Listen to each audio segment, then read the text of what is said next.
국민의힘 당대표 후보들이 이제 어제 3차 TV 토론을 했습니다.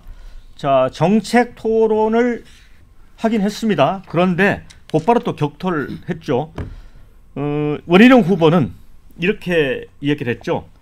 최상병 3자 특검, 이 한 후보가 제시를 한 건데, 자, 숨길 게 없으니 특검 받아야 한다면 지금 한동훈 특검도 마찬가지 아니냐, 이렇게 바로 포문을 열었습니다.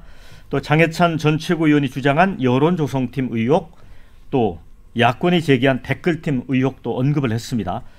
나경원 후보는 이 몸싸움으로 번진 이 전당대회 갈등을 지적하며 지금 출마할 때가 아닌 한동훈 후보가 출마했고 거기에 원 후보가 뒤따라 출마하면서 충돌이 벌어진 거다, 그러면서 두 후보를 또 싸잡아서 비판을 했습니다.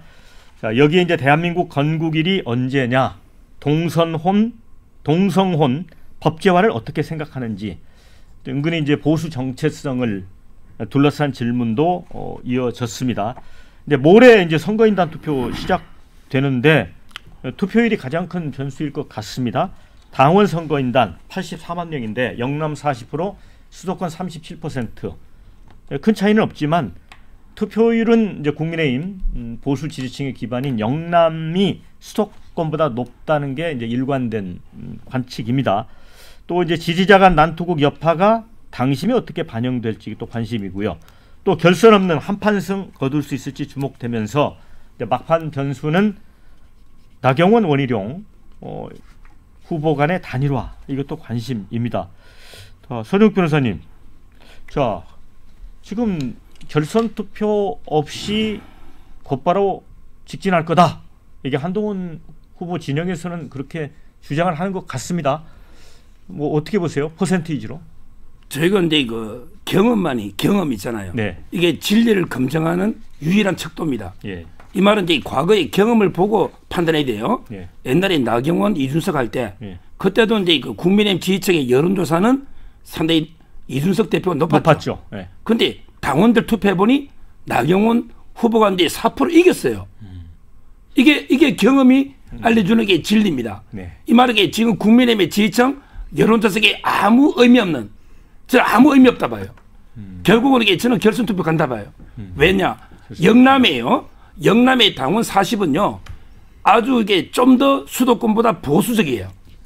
그 다음에 대통령 지지가 수도권보다 높아요. 그러니까 영남의 당원들, 오래된 당원들은 좀 더 대통령 지지가 높으면서 보수적이다. 이 말은 이제 그 한동훈 위원장이 좀 불리하단 말이에요. 이 말은 이게 홍준표, 이철우, 도의사가 한동훈 안 맞나? 이것만 봐도 이게 당원들한테 던져주는 시그널이거든요. 네. 따라서 이제 뭐 아주 많으니까 당심이 민심하고 이게 뭐 수렴하지 않겠나? 이거는 경험에 의해서 인정된 진리가 아닙니다. 따라서 저는 상당히 그 결선까지는 갈 거다. 다만 이게 제가 보기에 2등은 원희룡 할 겁니다. 네. 왜냐하면 이게 현역의 62명 정도가 원희룡 캠프를 지지한다는 자체 주장입니다. 한동훈 캠프는 한 10몇 명, 17, 8명, 왜? 공식적으로는 못하죠. 근데 심정적으로 이제 뭐 현역들이나 이게 움직임이 있잖아요. 대충 우리가 뭐 배현진, 박정우는 이쪽이고 인유한 저쪽 대충 알잖아요. 네. 이런 분석 보면 친윤 의원들이 원희룡 캠프 대거가 있어요. 네. 이 말은 조직표가 움직이면 저는 원희룡 2등, 나경원 3등으로 보고 아마 결선 가서 3명이 단일해요. 원희룡, 나경원, 윤상현. 왜? 반한동훈으로 뭉칩니다. 이렇게 가보면 누가 이길지는 몰라요, 지금. 제가 어쨌든 그 손영욱 변호사님이 이제 과거 데이터, 그다음에 나름대로 이제 지지하고 있는 현역 의원들의 비율 뭐 이런 거 따져가면서 2등은 원희룡이 할 거고 결선 투표 100% 간다. 네. 이런 거거든요. 서 변호사님 하도 저 얘기를 해가지고 저도 영남 지역 취재를 했습니다. 네. 네, 취재를 했더니 서 변호사님 얘기가 사실에 부합하지 않는다는 얘기를 많이 하고 있어요. 무슨 얘기를 하냐면 이게 홍준표 시장이나 이제 이철우 지사 같은 경우에는 홍준표 시장 하자니까 따라가는 거고, 뭐 본인 마음에는 어쨌든 대구하고 경북 통합도지사의 꿈을 갖고 있기 때문에 밀어줄 가능성이 있어서 뭐 이제 스탠스를 홍준표 시장하고 같이 한다고 하긴 하는데, 실제로 지방자치단체장들이 적극적으로 반한동훈 전선을 그어도 여론조사를 통해서 확인되는 것처럼 실제로 당원들 사이에서는 가장 얘기가 많이 나오는 게 뭐냐면 첫 번째 우리는 지금 이재명과 붙어서 이길 사람이 누구냐. 그리고 지금 당대표도 중요하지만 차기 대권에서 국민의힘에게 희망을 줄 수 있는 후보가 누구냐. 이건 한동훈밖에 없는 거 아니냐. 그리고 둘째, 우리는 지금 싸움 따기 필요하다. 야당을 향해서 거칠게 싸워야 되는데 가장 잘 싸울 수 있는 후보는 한동훈이다. 이런 두 가지 판단을 한다는 거예요. 그래서 홍준표 시장이나 이철우 지사나 또 충남의 김태흠 지사나 이런 분들이 그렇게 반대하는데 이분들의 오다가 먹히지 않겠냐.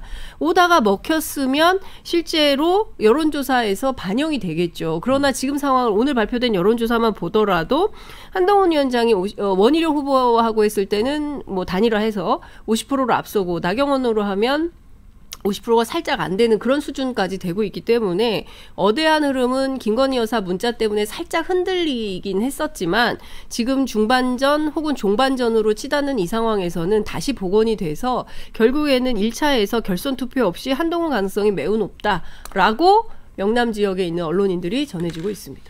네, 두 분이 완전히 이제 엇갈리는. 3등은 원희룡 후보가 할 가능성이 매우 높대요. 네. 그러면 정말 두 분이 완전히 엇갈리는 이제 분석을 해주셨는데, 자, 정광재 대변인. 네. 근데 사실 이제 한동훈 캠프에서는 전면적으로 이제 부인을 했지만, 네. 국민의힘 당원 명부에서 추천한 뭐 한 2,000명 정도로 여론조사를 했더니 뭐 60%가 나왔더라. 이렇게 언론에 리크가 돼서 보도가 됐어요. 그런데 네. 그 사실조차 확인해 줄 수 없다 이런 입장이었거든요. 네, 제가 뭐 관련해서 언론에 공지를 했죠. 그 숫자와 관련해서 저희가 확인드릴 수 없다. 그리고 보도는 우리 캠프와는 무관하게 이루어졌다라고 말씀을 드렸는데 서 변호사님 뭐 제가 항상 존경하고 경청하고 있습니다 말씀. 그런데 경험 중요하죠. 그러나 갈릴레오 이전에는 천동설이 있었습니다. 갈릴레오 이후에는 지동설로 바뀐 거죠. 경험보다 중요한 건 최근에 이 표심 변화와 유권자 지형 변화입니다. 이준석 대표 때요 33만 명 책임 당원이었습니다. 그리고 윤석열 대표 대선 후보를 뽑는 시점에 55만 명 정도 됐고요. 당원이 급증했죠. 네. 그리고 지금 84만 명입니다. 근데 이 33만 명에서 84만 명으로 급증하는 사이에 영남 유권자 비중은 큰 폭으로 줄어들었고요. 수도권에 있는 우리 책임 당원이 큰 폭으로 증가했습니다. 유권자 지형이 굉장히 큰 폭으로 변화했습니다. 또 이 표본이 많아지면서 당심과 민심의 괴리는 굉장히 줄어들었습니다. 과거에는 정말 투표율까지 고려한다면 영남에 차지하는 비중이 50%가 넘을 정도로 압도적인 그 포지션을 차지하고 있었는데 지금은 그렇지 않다는 점. 그리고 또 뭐 오늘 여론조사도 다 보셨겠지만 당심과 민심의 괴리가 별로 없고 국민의힘 지지자들 내에서 또 윤석열 정부에 대한 국정 지지를 보여주는 층에서도 한동훈 후보가 더 일반 지지자들보다도 높은 지지율을 보이고 있어요. 아까 장윤선 기자님 잘 말씀하셨는데 지금 영남의 정서는 이거랍니다. 유승민 전 의원 같은 경우엔 배신자 프레임에서 벗어나기가 어려워요. 배신자다라는 프레임에서 벗어나기가 어려운데 한동훈 후보에 대해서는 그 쓴소리하는 새로운 정치인에 대해서 왜 싹을 틔우기도 전에 싹을 잘라버리려고 하냐라는 인식이 강하다는 거죠. 그래서 지금 서 변호사님 얘기하신 것처럼 이게 뭐 단일화가 되든 안 되든 1차에서 과반을 넘어서 한동훈 후보가 당대표에 된다고 저희는 기대하고 있고 그걸 목표로 열심히 뛰고 있습니다. 네. 아니 그러니까 이제 정광재 대변인도 얘기했지만 그 영남에 계시는 보수층 들이 유승민에 대해서는 정말 배신자라는 확고한 생각을 갖고 있고 한동훈 후보에 대해서는 쓴소리라고 이렇게 한다는 얘기를 저도 듣긴 했는데 설주환 변호사가 볼 때도 그게 맞을까요? 맞는 얘기입니까? 진짜 저라도 서 변호사님 편을 들어드리고 싶은데 네.